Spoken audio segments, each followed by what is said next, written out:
नीति आयोग ने केंद्र सरकार को घाटे में चल रही एयर इंडिया को बेचने की सलाह दी है। उसे स्वास्थ्य और शिक्षा जैसे जरूरी चीजों में खर्च किया जा सकता है।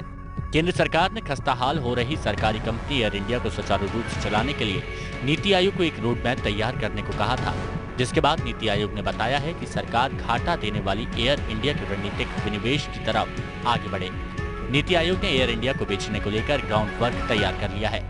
नीति आयोग की रिपोर्ट उस वक्त सामने आई है जब अरुण जेटली ने एयर इंडिया को प्राइवेट कंपनियों को सौंपने की तरफदारी की थी। जेटली ने कहा था कि जब 86% विमान परिचालन प्राइवेट कंपनियां कर सकती हैं, तो 100% भी इसे प्राइवेट हाथों में दिया जा सकता है।